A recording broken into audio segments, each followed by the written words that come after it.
Chapter 31. You reap what you sow.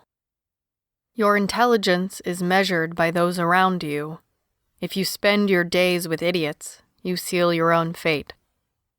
Author unknown.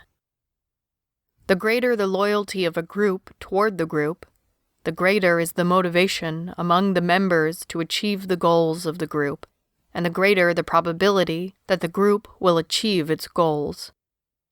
Rensis Lickert.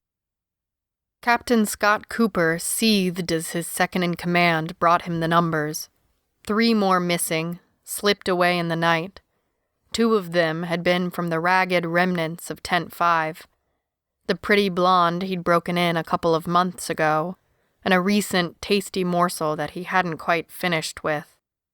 Of all the whores he'd had, the newest one had reminded him the most of Tiffany, or at least a young version of his sister before she'd filled out and started knowing her own mind, and ran to Daddy to complain about him touching her. He'd gotten the beating of his life after that. Old Coop would have thrown his ass out then and there, but Mama was already sick and had begged her husband to show mercy on Scott. She had always been particularly fond of her son. She'd ignored or explained away his dark deeds, saying only, "Boys will be boys." When Tiffany had gone to her mother first, she had been ignored and then punished for making up such awful lies. By the time that pathetic, stupid woman had gotten around to dying, he'd left. The uneasy truce between him and Arno collapsed the moment his mother's body had cooled. He'd heard of the Western Front, listened to the whispers that they were now in Colorado and marching east, and he'd set out to join up.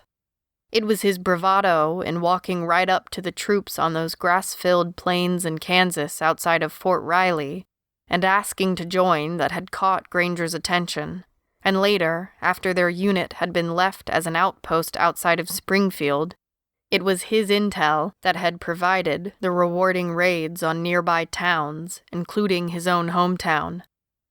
His mind strayed for a moment as he remembered the girl's body under his. No real woman breasts on the new one, not even the beginnings of pubes. The rest had worked out just fine, though. Sex was what whores were for, no matter how old or young. That was all they were really good for, anyway. His mama had made that clear when she went tramping around, spreading her legs for that fool in town and getting knocked up with Tiffany. An awkward cough brought his thoughts back to the present. He blinked, realized he'd been standing there lost in thought for far too long. Evers looked nervous standing there, waiting for Cooper to either explode or start barking orders. He hadn't wanted this promotion, but the last guy who'd had this job had tried to leave 3 weeks ago. Tried being the operative word, for he hadn't gotten far at all. It still turned Evers' bowels into jello to think about how that guy had looked when Cooper had finished with him. He had wiped off his blade, ignoring the piece of dead meat at his feet that had screamed for mercy just moments before, and returned the blade to its sheath. He had turned to Tom Evers and said, "You're second lieutenant now, Evers. Don't let me down." It had been all Evers could do not to empty his own bladder on the spot. Who wanted to be a second to a psychopath? The memory of it was still sharp as he cleared his throat. "There is one more thing, sir." "Yes?" "They sliced the tires on the last 7 trucks, and we got no spares left." "We had 8 trucks yesterday." Cooper's eyes smoldered with fury, anticipating the next sentence that would come out of Evers' mouth. "Yes, sir. They took that last one. They must have pushed it out a few 100 yards before starting it up and driving away, 'cause the sentries didn't hear a peep. Well, except for Private Angelo, who they knocked out and tied up. We found him this morning and sounded the alarm." "Yes." Cooper's voice was dry and cold. "I heard the alarm." It had woken him with a start, pulling him from a dream filled with blood and sex. He felt frustrated, sleep-deprived, and the darkness in him threatened to boil over. He fought to contain it, and then smiled as he focused on a positive outlet for his frustration. "Bring Angelo to see me after I've had some coffee." Tom Evers saluted. Cooper barely bothered to return it, and the man hastened away. He winced as he imagined what would happen to Private Angelo. The poor kid would probably be better off dead after Cooper took out his frustration on him.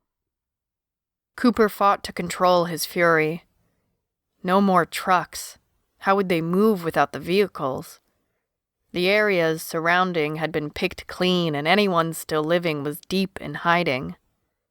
They had crossed into what amounted to a no-man's land a few days before, inside the Mississippi side of border between Arkansas and Mississippi.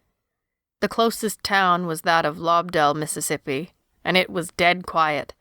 Any inhabitants who remained were deep in hiding. The last 2 months had been one disaster after another. The unit had moved south into Arkansas and hadn't gotten far, only to a tiny town in the Hinterboonies called Mountain Home, and promptly gotten their asses kicked. The small towns were wising up and either fleeing or, in odd cases such as this, arming themselves and fighting. He'd lost nearly 6 men before they took the town. When Granger had been in charge, they'd had nearly 250 men. Now the complement was down to 100, maybe less, especially after a second ass-whipping in Forest City miles to the southeast. The men were losing a taste for war and conquest, and more deserted each day. Cooper couldn't understand it. This was his perfect world. It was all he had ever dreamed of after those years of being smothered by his fool whore of a mother and ignored by an indifferent father. Old Coop had spent more of his time kowtowing to Tiffany. That little slut had the old man wrapped around her finger. What kind of man preferred the company of another man's child, a man who had cuckolded him no less, to his own son? No matter. Each and every day of the past 6 months, he had gotten to have whatever woman he wanted, take what he wanted, and go where he wanted. It wasn't just the power that got his rocks off. It was the freedom to say and do whatever he pleased. He liked to see the fear in the men's eyes. He'd earned every ounce of it, and more. Still, now they were without transportation of any kind. He sipped the steaming cup of atomic waste the cook had prepared. They had managed to grab several pounds of coffee when they blew through the border and into Scott, Mississippi. That had been what he called a grab and stab. Scope out the town from a distance, find the weakest point, hit them at sunrise and grab what you could and kill anyone who tried to stop you. It was better than a frontal assault, especially now that the people who were left were the tougher ones, determined to survive, with the weapons to back themselves up. His thoughts spun like they were stuck in mud up to the axles. How in the devil were they going to keep moving? The flap of the tent moved aside and a soldier walked in with Angelo, who was bleeding from a cut on his forehead. No one had bothered to patch him up.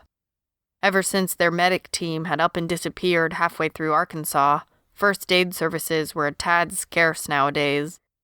The man looked terrified. His back was ramrod straight, and he saluted Cooper, a slight tremor in his hand as he did so. Scott nodded to the other soldier, excusing him from the tent, and he left quickly. A half-hour later, and Cooper stepped out of the tent. He calmly walked to a creek that ran by the edge of the camp and washed the blood and gore from his hands. His first-in-command, First Lieutenant Riley, stood a few feet away impassively. "I'll be taking over your tent, Riley." "Yes, sir. I'll clean that out for you, sir." Riley then motioned to 2 of the grunts standing nearby and looking rather pale and pointed them towards Cooper's tent. It would take them several hours, and 2 panicked runs outside to vomit before they finally managed to clean up the mess. The stains on the canvas walls of the tent, however, were permanent. Riley didn't much care one way or the other. Bloodstains notwithstanding, he liked having a bigger tent. A unit that had once been nearly 200 men strong was now a very dangerous, violent gang of raiders. Cooper had many more moments of fury and frustration in the next 2 weeks. By the end of them, only 25 men remained of the 100+ who had crossed into Mississippi with him. Of that number, 6 were too terrified and cowed to leave, and 12 of the men were far too stupid to know when to cut and run. Another 3 were biding their time, hoping for a better opportunity that might include a set of wheels. And the last 4, which included Riley and Cooper, were complete psychopaths bent on murder and mayhem. They had managed to hold on to 3 of the women. The rest of the women had escaped or died while trying to escape.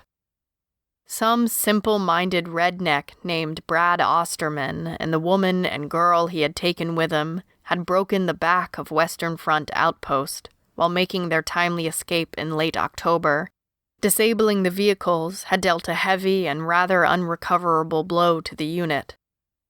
In time, Cooper and his remaining men managed to scrounge enough usable tires from abandoned vehicles and surrounding terrain to return 3 vehicles to service. They headed up Highway 1 in mid-November and drove until the road dumped them on Highway 49. This they followed southeast until the road crossed the state line into Tennessee and moved towards Memphis. There were plenty of small towns to loot and burn along the way. The trucks moved inexorably north,